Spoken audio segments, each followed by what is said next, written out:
Did World War III just get kicked off? I don't know, but we're a lot closer than we used to be.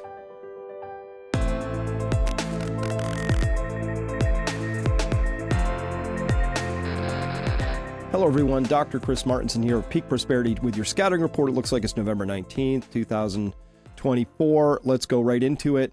Russia has been warning, of course, of nuclear response. We've been tracking this at Peak Prosperity for quite a while. Actually, I've been on this since Putin issued his first warnings, over a year and a half ago.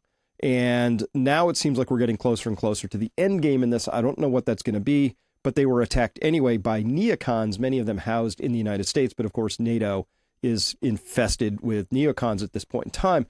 Now, we looked at this the other day, but let's review it in case you haven't seen this. I want to cover this again.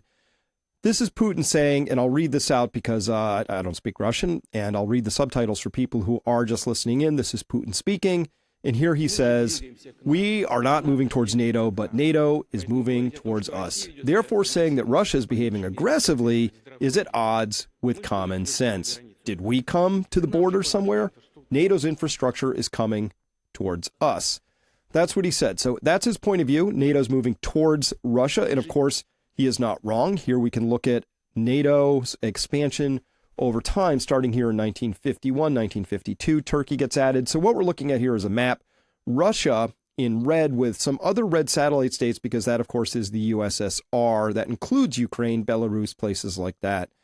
Dark blue is a NATO member.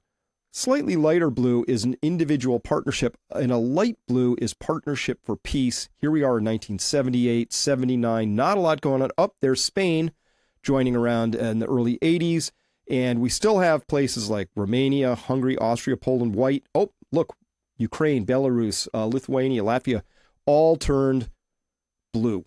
Here they are turning that light blue, which means that it's a Partnership for Peace, but they're coming into the NATO expansion. That was in the 1986 fall of the Berlin Wall. Now, look, Poland comes part of NATO. Now we are in 2003. Ukraine, now Romania and Bulgaria, Lithuania, Latvia, Estonia. Now we see all these other countries turning that lighter blue, now darker blue. It's just an absolute unequivocal march towards Russia being just absolutely bordered up with NATO. Now, remember and here we can see the last bit, and Ukraine would be the last piece to fall there if NATO could get that. Now,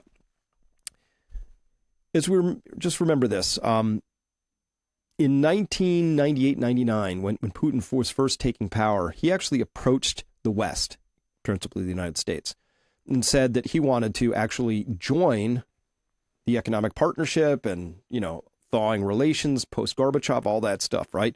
So he was actually looking to normalize relationships. Jeffrey Sachs does a great job explaining that whole relationship. If you haven't seen the Tucker Carlson interview, it's well worth it.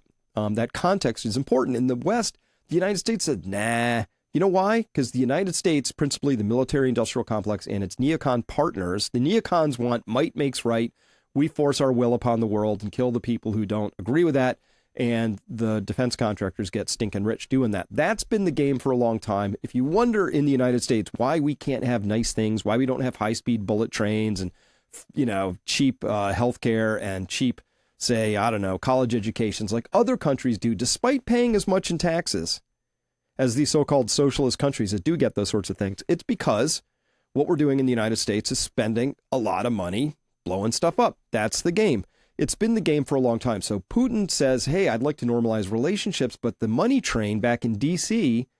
and all the swamp creatures who wanted the power were like, nah, we prefer you as an adversary, and then did everything they could to provoke that adversarial relationship by marching NATO eastward. Remember, James Baker, 1989, famous memo, Secretary of State at the time, said, we will not move 1 inch to the east. And of course, that was a lie, which means that Putin and Russia consider the West to be non-agreement capable, which is a very polite way of saying you can't trust those people. All right, so that's some of the backdrop that brings us to where we are now.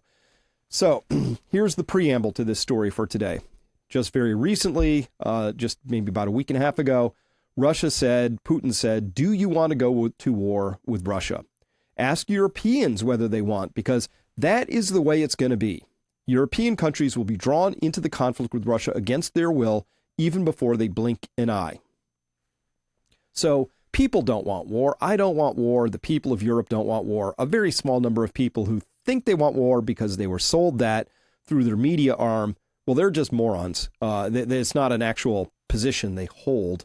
It's an installed position that they received from their TV. But the people who want the war feel like they benefit from it in some way. They gain political power. They gain monetary power. It's incentives. If you show me the incentive, I will show you the outcome.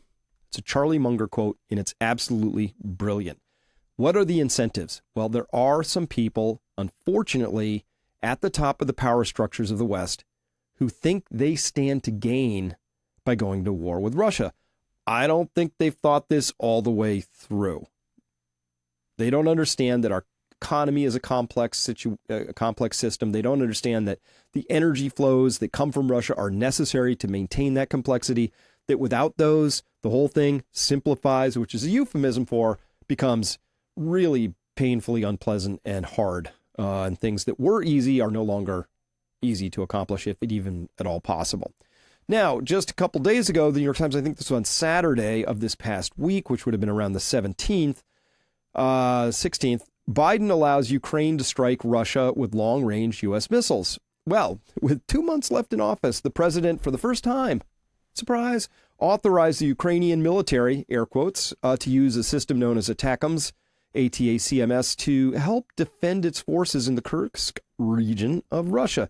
Now, remember, Russia said, don't do that. Now, this could get out of hand very, very quickly. So for those of you watching now, I just want to remind everybody that for Peak Prosperity subscribers, we have a variety of ways of hopefully staying in touch with you.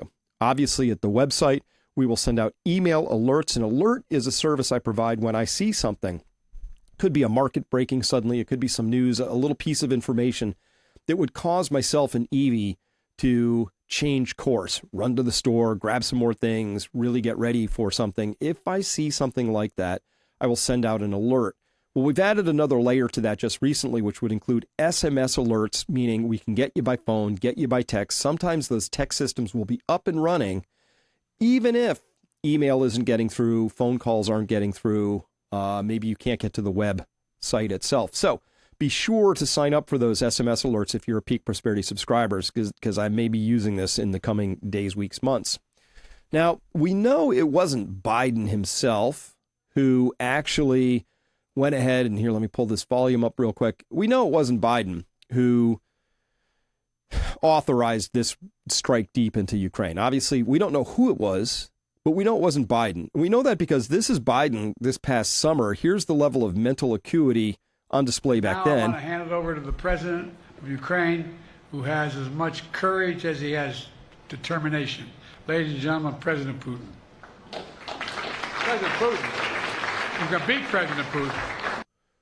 President Putin. Yeah, Biden's making the decision. Actually, the people making this decision is probably, get my little lasery pointer thing, it's probably dudes that look like this hanging out in the back, you know. They're the ones who actually made these sets of decisions to, in the final waning days of a lame duck presidency, to authorize the use of U.S. hardware to strike deep into Russia. Now here's where it gets a little goofy because, and scary, because in response, the response here is that Russia has updated its nuclear posture. In the updated version of the document, aggression against Russia by any non-nuclear state, but with the support of a nuclear state, is proposed to be considered as their joint attack on Russia.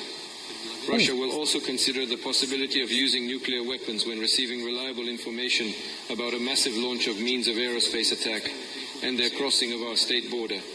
This includes strategic and tactical aircraft, as well as cruise missiles and drones, hypersonic and other delivery vehicles. Russia reserves the right to use nuclear weapons in case of aggression. No good. So they've updated their nuclear posture. It used to be that their nuclear posture was, if attacked with nuclear weapons, we will respond in kind. Everybody's had that mutually assured destruction doctrine, and the United States updated its doctrine a while ago, 2016 or so, to include things like, if we feel like it, if we find our conventional means aren't working as we wanted to, if it's starting to look like we might lose a war, our posture has been notably loosened for a while. Russia just loosened theirs up to include being attacked with conventional weapons, including things like cross-border incursions with drones, which of course has been happening. And then, well, they've said don't do that, but they updated their policy to say, if it's a non-nuclear nation like Ukraine using the hardware from a nuclear superpower like the U.S., we'll consider it a kind of attack by both. Okay? It's proposed to be considered a joint attack. That's what's actually been said now. The doctrine's been updated. There it is. Okay, so that's the 19th of November 2024. Ouch. Okay, so this is where we're at. And by the way, there's no real reason to do this besides to be provocative, because it's all downside, no upside, right? It's noted that Ukraine, the armed forces of Ukraine, they have a limited stock of these missiles, right? In addition, analysts believe that, and of course, any analyst worth their salt will agree with this, that launching a small number of missiles at targets in Russia is not going to really make any big difference in the overall war. So no upside, but lots and lots of downside. So the question is why? Well, the provocation happened yesterday, right? Ukraine attacked Russia for the first time. 6 ATACMS missiles launched at midnight. And turns out, no big difference indeed, because 5 of them were shot down. But again, this is after Russia has said, if we see big cross-border things coming, swarms of things inbound, we reserve the right to respond with a nuclear option. So why would you do this? No upside. The only possible, downside is you accidentally spark a nuclear war. Look, folks, we have to consider this is how it is right now. There are people in power who absolutely want that outcome. They think it's in their best interest. They don't care if you die. They don't care how many people die. They don't care if, oops, we didn't factor this correctly and things got out of control. And the next thing you know, the entire world economy is in the tank and we can't figure out how to recover it again because the world is now broken, fractured place. But that's okay. We launched 6 ATACMS into Russia. That was worth it, right? This is how these people think. They are damaged humans at best. They're demonic at worst. And this is what I've been covering for the past number of weeks, months at Peak Prosperity, is to talk about the psychology of this. Like, what has happened to these people? How did they get to be this damaged in their outlook? How do they have a worldview that is this absolutely broken that they would consider risking killing millions, if not billions of people for what? And even they wouldn't be able to tell you exactly for what in human terms that would make sense to you, right? Risks, rewards, pros, cons, we balance them all out, and this is an action that makes sense. Here's how. They can't do that. Not a chance. All right. Well, remember, Michael Yon tells us that wars do 2 things predictably. Rules of war are 1, they grow, and 2, they grow unpredictably. That's what happens with war. Now, I'm going to take this over to Peak Prosperity at this point in time. We've got to talk about this, subscribers. This is as close to an alert as I'm going to get without it actually being, we're close. I'm a little nervous right now. Look, they aren't going to stop in this story. They're just not, they're not going to stop. If they can't kick off World War III, they'll do something else. If they have to crash the economy, they'll do that. If they have to release Disease X, they'll do that. Is it H5N1? Maybe, I don't know, smallpox vial breaks out of some lab that it shouldn't have been sorted anyway. Who knows? They won't stop, because here's the one thing we know about their mental or psychological architecture. They have no reverse gears. They have no off switches. They are either winning or losing. And for them, losing is the same as death.